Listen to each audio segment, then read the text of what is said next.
It is a step towards restoring Northwest salmon and meeting tribal treaty obligations. More than $200 million will be used to help Northwest tribes hatch fish. Last week, federal agencies joined with the tribe to discuss those plans. Here's Environment Northwest reporter Erica Zuka. This hatchery in Tulalip raises and releases more than 11 million baby fish each year, a lifeline in Tulalip Bay where many wild salmon runs are depressed or endangered.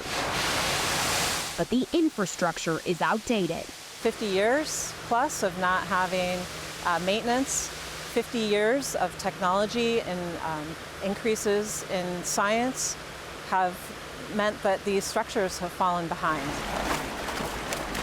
Tribes across the Northwest, from Tulalip to Muckleshoot and beyond, operate hatcheries like this one, working with partners to make improvements when possible.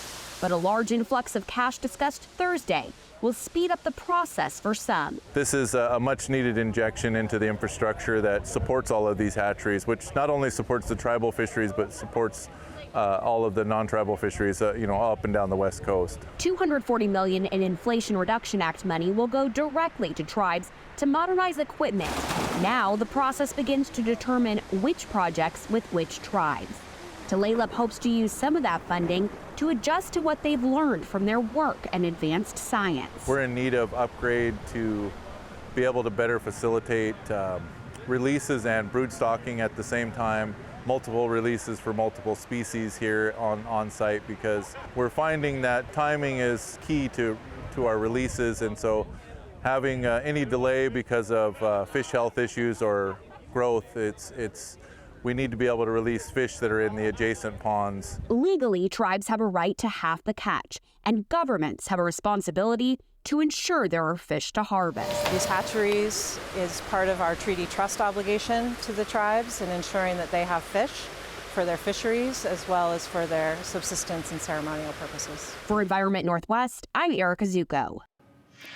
A lone passenger had to land their own plane after the pilot passed out in the cockpit. This was in Central California on Friday. Fortunately, as you can see in this video, they managed to land it safely at an airport in Bakersfield. Officials say the passenger was familiar with planes but did not have a pilot's license. Pilots on the ground coached them through the landing, and although they overshot the runway, there didn't appear to be any damage to the small plane. Another dominant performance from Boise State running back Asha Genti. Jay and Brady recap the Broncos' dominant performance coming up next in sports.